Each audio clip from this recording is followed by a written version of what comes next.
What's going on, guys? Today we're back in the garage and we're gonna be turning scrap metal like this into the most perfect gift, like these flowers you see here behind me. Before I get into the how we're gonna make these flowers, I'd like to start with story time. This flower here holds a spot near and dear to my heart. This was one of the first things that I ever made. I did it in metalworks class when I was in high school and didn't do much with it after the fact. I ended up giving it to my mom and she stuck it in the rocks out in her planter, and it has got this nice rusty patina on it. This one I then made for my grandmother. She is a huge sunflower fan. The leaf is a little bit more a part of the piece and the flower itself. This one was definitely one I had a little bit more skill, but there are a few little imperfections on it, but turned out pretty cool. Last up, we've got the rose and vase combo. So this one's pretty cool. The idea behind it is that these flowers can be interchangeable with the vase. And originally I had thought that you could fill it up with water and put real flowers around the metal flower, but it didn't end up working quite the way I had intended. So my girlfriend went ahead and filled it with these beads here. That actually works pretty good. What I want to do is make her a flower every year until I can make a whole bouquet of flowers. So this year I have decided that we're going to be making her a poppy. Poppy is one of her favorite flowers, and so what I'd like to do is take you guys along on the journey for making the poppy and show you guys that this method works for just about any kind of flower. Once you know how to do it, you can make them yourself. Step one is going to be to design our flower. I know I haven't done it yet, but what I'm going to start by doing is finding some pictures of the particular flower that I want to make. Just with the pictures of the poppy itself, as well as pictures of just the petal. This is kind of the design that I came up with. It may change depending on the flower that you're doing, but this is what I came up with. We're gonna cut it out of paper and then tape it together, see how it looks. Go from there, we'll adjust if we need to, and then cut this out of sheet metal and make it a metal flower rather than a paper flower.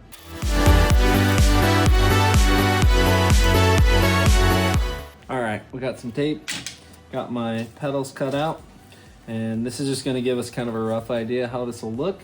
I'm gonna start just by taking this piece and sliding. I want the biggest petal to go first. So that petal on there, this petal on there, like so. So I'll kind of bring these guys up together. Put a piece of tape. Put the tape on lightly because you want to be able to pull it off later. All right, give us a little bit of an idea. I think with the metal, what I'll do is kind of bowl this out a little bit so it's more of a rounded edge, but that's kind of what we're going for. What I also realized looking at the photos, poppies don't really have any leaves on the backside like some of the other flowers that I've done. Like the sunflower has a bit of a, green leaf almost at the back of the flower. Same with roses. Roses have those little deals there. So what you can do is start with that piece, and then that will go on first, because what we'll do at the end is we'll weld these guys on. As long as your fitment's nice and tight, you may need to do a little tack back here as well, and then we'll be able to bend these petals up the way we want them and finish off our center, and we'll have a nice pretty flower. So now we've got our petals laid out on some 22 gauge sheet metal. I'm going to trace these guys out on the metal and use our tin snips to cut them out. I'll end up drilling these holes first, just before I cut these petals out. It'll just make life a little bit easier. But first up, let's trace these guys.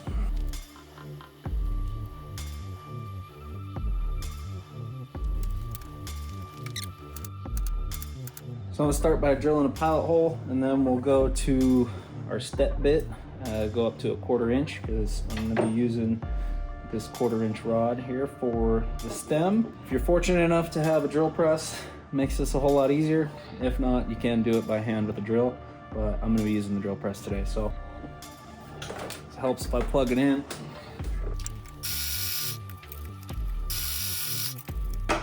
Rookie mistake. Didn't have my safety glasses on. Oops.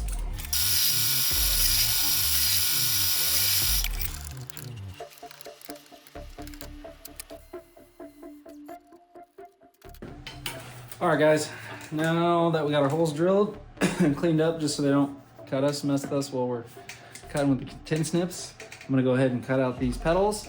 You can use an angle grinder if you like, but with stuff this thin, these guys work great. Pro tip, sweep these up as soon as you're done trimming, because these little shards will get stuck in your boots and track them everywhere. Ask me how I know. Now that we got all of our pedals finished up and cut out, we're gonna move to our stem. So you wanna leave it a little bit long. Probably gonna cut this guy about here, just so that if I need to trim it, I can. I wanna put a nice bend in this stem, kind of like how poppies grow, just make it look a little more natural.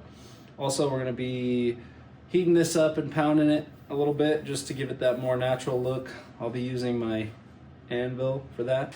Welcome to the anvil. This vise is seeing a little bit of abuse. We're gonna be banging on it some more. Should probably use a chunk of metal for this or an actual anvil. I don't have one, so we're gonna use what's convenient. Measured this off at about 20 inches. I'm gonna cut this off and get to work with it. That's what I'm gonna start by doing. Just flattening out one spot here at the end, just so I can hang on to it with these guys.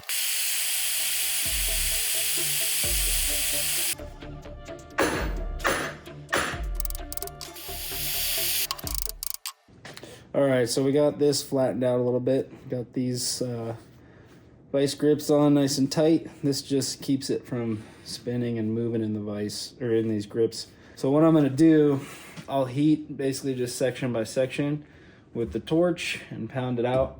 That's strictly just because I don't have a forge. If I had a forge, make this a lot easier, but this is just the best method I've found for doing these stems. So I'm gonna start going section by section and we'll get this stem all sorted out. All right, guys, this gives you an idea kind of what it'll look like at the end. As you can see down towards here, I started to just kind of lighten up with the amount and how hard I was hitting, just so it kind of tapers into the texture effect. So looking at the pictures, poppies seem to have kind of a nice twist to their stem. So I want to try and recreate that. I'm gonna reheat this a little bit more and give her a good twist and just kind of see how it goes. Hopefully we get that nice natural kind of twist.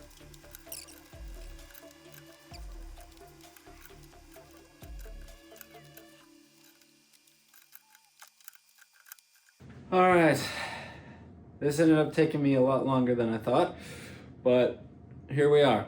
We got our stem. For whatever reason, I struggled with figuring out how to do this spiral. What I ended up doing was clamping it with a tube in the middle, just kind of bending it around the tube. But after many trials and tribulations, we have our stem and our flower will go on here. So what I want to do now is make a plan for the center. The poppy has that like almost explosion looking thing in the middle. So I have a couple of ideas for that, but what I am going to do next is clean up these, just get all the Sharpie off of them, just kind of clean up my edges so that these are ready to go once I figure out how I want to do the center. The edges are a little bit rough. I don't know, probably not focusing, but the edges are a little bit rough after cutting with the tin snips, so we're just gonna kind of smooth out all these edges with the angle grinder. So we'll start that right now. All right, guys, I did a little bit of experimenting off camera just with an extra piece of scrap. So normally I would put these on and then start doing my bending and folding. But my worry is how big these are and trying to get that nice cup shape. I'm not gonna be able to do that. So I experimented with this piece and I think this is the method that I'm gonna use. So I'll take you guys over back to the anvil and show you the process, how I did this. Back at the old trusty anvil. So what I'm doing to get the shape on these, basically I just started by pounding on this edge because I want some lines running up the petals this direction. So I just kind of went here and then flipped it over back and forth until I get some good lines in these. And then I use this handy dandy tube, just pound on the tube a little bit with the ball peen hammer. That will get me some of that convex shape. So I'm gonna start messing with these. I'll show you guys on one, and then probably just rip the other ones out. So that's what I'll be doing next.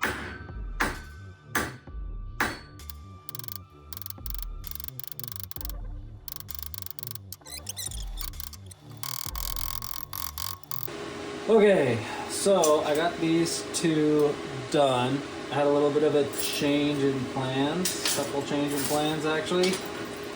My initial thought was to do this guy as the center. I spent way too much time farting around with it, couldn't really get it to work the way I liked it. Plus, it's just too tall, it sticks out of the flower too far, so I've abandoned that idea. I got the TIG welder, I was experimenting a little bit. So what I'm gonna do is just tack a filler rod all the way around this washer and make this washer the center portion of the poppy. Got a bunch of little filler rod pieces cut and we're gonna see how this goes. I know I said this was gonna be simple. This particular flower turned into a little bit of a test of my skill, but that's all right. So what I'm doing is just tacking the bottom and then just hitting the top with a little bit of heat. Just kind of balls up, and I think it looks pretty cool. Here it is. Let me know what you guys think down in the comment section. Is it an absolute abomination, or is it kind of cool? I don't know. I still can't decide. All right, we're in the home stretch here. It's actually the next day. Girlfriend came home and I didn't want her to see what I was doing, so I had to stop and take a break. But we're back in the garage getting this finished up. So what I went ahead and did was just kind of thin out the end of this, because this is actually gonna poke through the middle of my little centerpiece. And then what I'm gonna do is weld this little washer on here, basically just to give me a stopper for the centerpiece and for the petals. So I'll put the petals on here first, tack this guy on, and then we'll tack our centerpiece on, and then tack the petals on, and we'll have our flower. Perfect.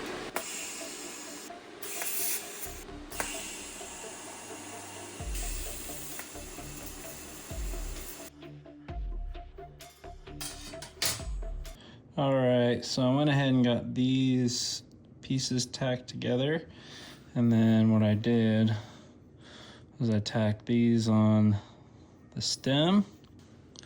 That's how she looks. Now I want to go ahead and put it on a base. I'm going to do this one the same way that I did the rose. I went ahead and cut a little piece of 1.5 inch tubing. Got a coin that is 1.75 inch. That'll get welded on there.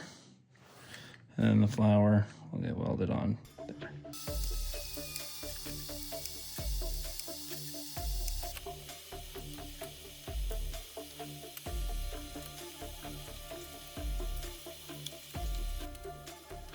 All right, now comes my favorite part. This is where we put the color into the petals, kind of like you see here. This is just a practice run. Just kind of getting an idea of the spread that I want with that color.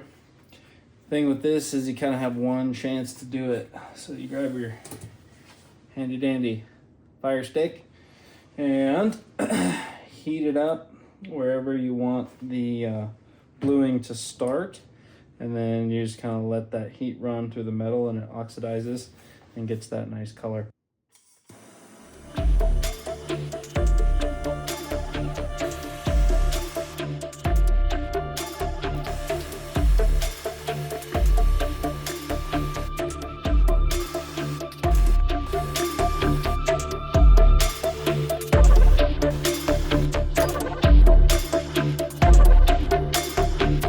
As you can see, this method works for making all kinds of flowers. I'm pretty happy with how the poppy turned out. Hopefully you guys are too.